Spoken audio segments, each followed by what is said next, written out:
yes, the upside-down world of modernity, where men can be women and police can help criminals commit crimes. In Canada, where a car is stolen every 6 seconds, Toronto police have come up with an ingenious new idea to solve the problem. Just give the thieves the key to your car. Constable Marco Ricciardi had a new message for vehicle owners who keep their fobs in Faraday pouches. To prevent the possibility of being attacked in your home, leave your fobs at your front door. Problem solved. Why didn't anyone think of this before? Leave your fobs at your front door. One person who, after having their vehicle broken into 3 times, opted to leave their car unlocked, along with a big handwritten note indicating this so that would-be thieves don't break the window again. But why stop there? Worried about being mugged on the street? Just throw your iPhone and wallet on the ground. Worried about scammers cloning your credit card? Just give them your credit card details and all your passwords. Meanwhile, in Pittsburgh, residents of the city will see a major change in the way police respond. Wait, don't tell me. They won't respond, right? They will no longer respond to calls that aren't considered in-progress emergency. Right. Meanwhile, also in the US, after Don Lemon got fired by CNN, some thought he'd reinvented himself by signing a new contract with Elon Musk to produce a show on X. And in his first interview for the new gig, Lemon interviewed Elon Musk and proceeded to do precisely what he'd done for years on CNN. Do you believe that X and you have some responsibility to moderate hate speech on the platform?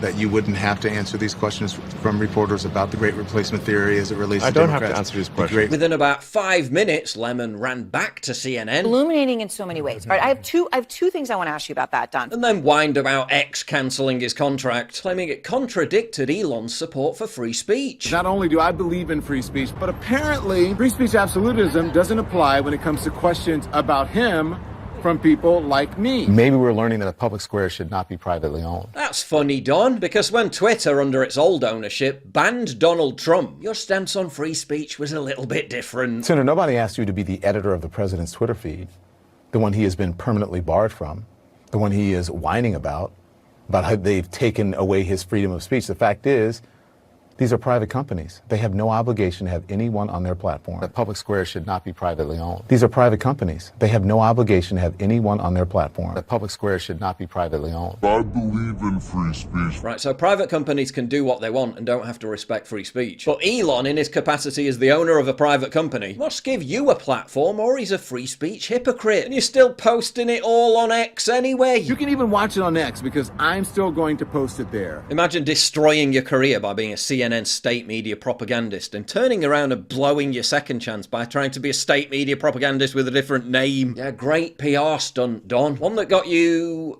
right back where you started. Cold turkey may be great on sandwiches, but there's a better way to break your habits. And I'm not talking about going on some transcendental meditation yoga retreat. We're talking about our sponsor, Fume, and they look at the problem in a different way. Not everything in a bad habit is wrong, so instead of a drastic, uncomfortable change, why not just remove the bad from your habit? Fume is an award-winning, innovative, flavoured air device that does precisely that. Instead of electronics, Fume is completely natural. Instead of vapour, Fume uses flavoured air. And instead of harmful chemicals, Fume uses all-natural, delicious flavours. It's a habit you're free to enjoy and makes replacing your bad habit easy. Your Fume comes with an adjustable airflow dial and is designed with movable parts and magnets for fidgeting, keeping your fingers occupied, which is helpful for de-stressing while breaking your habit.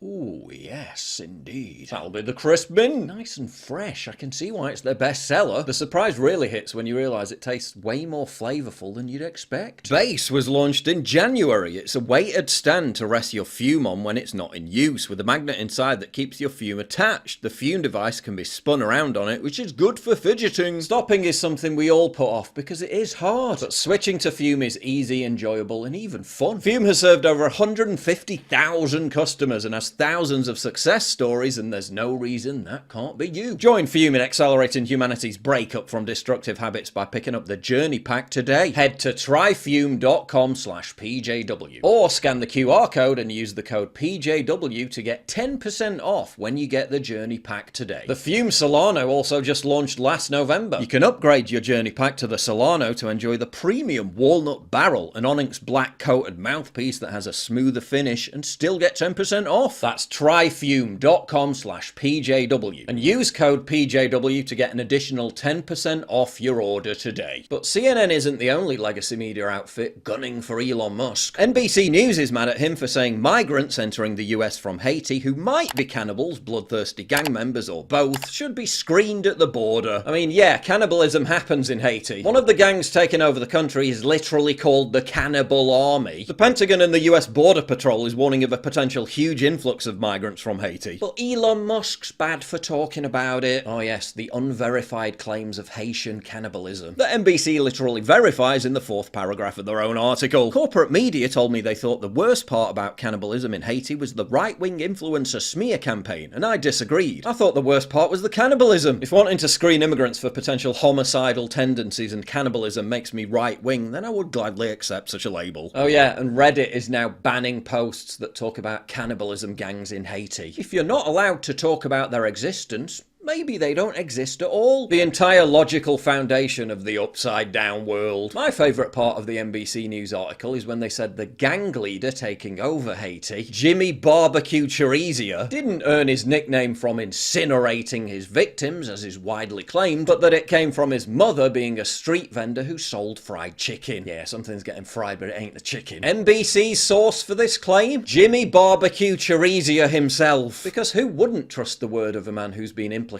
in literally massacring entire villages? Seems totally trustworthy to me. Impeccable journalism. Meanwhile, Saudi Arabia unveiled its first man-like AI robot called Mohammed. One of Mohammed's first actions was to do this.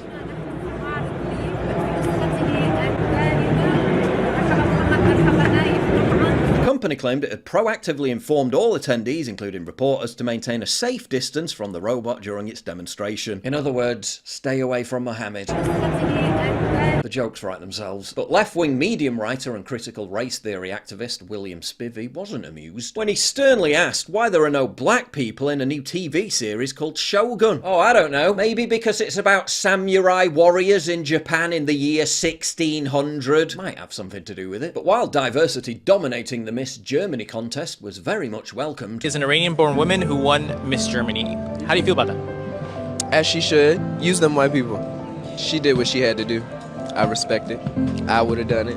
I would do it. I will do it. In the upside down world, a white woman winning Miss Japan elicited a somewhat different reaction. Miss Japan was actually white, and people were against her winning Miss Japan. So how do you feel about that? F*** off.